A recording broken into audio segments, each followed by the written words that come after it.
Hey guys, क्या हाल चाल है आप सभी का। इस वीडियो में मैं आपको बताऊंगा learn to speak in English, यानी कि इंग्लिश को कैसे बोलना सीखें। ठीक है, तो इंग्लिश को बोलने का सबसे अच्छा तरीका होता है, एक है इंस्टॉलेबल ऐप। इंस्टॉलेबल ऐप यानी कैमली ऐप का आपने नाम सुना होगा, तो उसको भी इंस्टॉल करके उस पर वीडियो कॉल करके लोगों से चैट कर सकते हैं, मतलब कि लोगों से वीडियो कॉल कम्युनिकेशन कर सकते हैं इंग्लिश में। लेकिन वो तब है जब आप इंग्लिश के बारे में जानते हो। लेकिन अगर आप इंग्लिश के बारे में कुछ नहीं जानते, जीरो जानते हो, यानी इंग्लिश को आपको पता नहीं कैसे स्टार्ट करें, तो मैं इस वीडियो को बताऊँगा कि आपको स्टार्ट कैसे सीखनी है।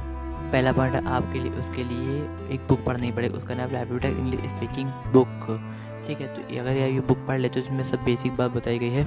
इस अगर आप बुक नहीं पढ़ सकते कोई दिक्कत, लेकिन अगर आप ये वीडियो देख रहे हो और मेरी बात को समझ रहे हो, तो इसका मतलब ये है कि आपके पास मोबाइल है, तो आप ऑनलाइन यानी कि इंटरनेट की दुनिया में और गूगल पर सर्च करिए या यूट्यूब पर सर्च करिए, उस पर आएगा रैपिड इंग्लिश स्पीकिंग बुक। उस पर सर्च करिए, उस पर वीडियो आएगा, वीडियो पे आप देख करके कम से कम 10-15 वीडियो देख लेंगे, तो आप इसमें मतलब कि रैपिड इंग्लिश स्पीकिंग बुक के बारे में सब कुछ जान जाएंगे। तो आप उसको देखिए, अगर आप उसको देखेंगे तो आप मतलब बुक पढ़ना या वीडियो देखना दोनों एक ही बात है। तो आप एक काम करिए, वीडियो देख लीजिए। इससे क्या होगा, 10-15 वीडियो में आपके कॉन्सेप्ट क्लियर हो जाएगा, उसमें मेन बेसिक चीज़ बताएगी। तो आपका बेसिक यहाँ से फंडा क्लियर हो गया। अब मेन आता है एडवांस का, एडवांस स्पीकिंग एडवांस कोर्स, तो उस पर एडवांस का फंडा क्लियर हो गया।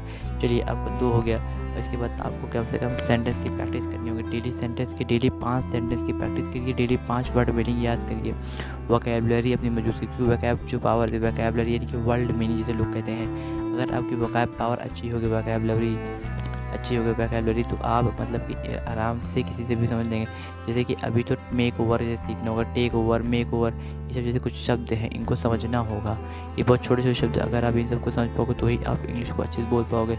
और लोगों से डेली यूज़ में उसको लाइए, डेली यूज़ में। देखिए, अगर आप जो घर में बोलेंगे, अगर जैसे बोला जाता है घर में बोलिए, मिरर प्रैक्टिस करिए, तो मिरर प्रैक्टिस तो बिल्कुल ठीक है, लेकिन घर में या अपने फ्रेंड में नहीं कर सकते, क्योंकि अगर आप फ्रेंड में करोगे तो आपको जो सेल्फ स्टीम यानी आपको जो कॉन्फिडेंस लेवल है वो गिर जाएगा, क्योंकि वो लोग कहेंगे ज़्यादा इंग्लिश बोलना आ रही तुझे, तो उस तरह के आपको चढ़ाएंगे। तो आपको वहाँ नहीं बोलना है, तो आपको उन्हीं लोग के सामने बोलना है जो लोग प्रैक्टिस करते हैं। आप कोचिंग ज्वाइन कर लीजिए, फ्री ज्वाइन कर लीजिए, आजकल फ्री कोचिंग बहुत चल रही है, आपके इलाके में होगी, पता करिए, FA नाम करके, तो उसे पता करिए, शायद हो, क्योंकि हर जगह निकलते। अब उसमें जाइए, वहाँ पे वहाँ आप कम्युनिटी बनाइए 5-6 लोगों की, कि हाँ आप कुछ ना कुछ नया सीख करके बोलिए, नई नई चीज़ें देखिए, इंग्लिश के बारे में जानिए, किताबें आती हैं उनको पढ़िए।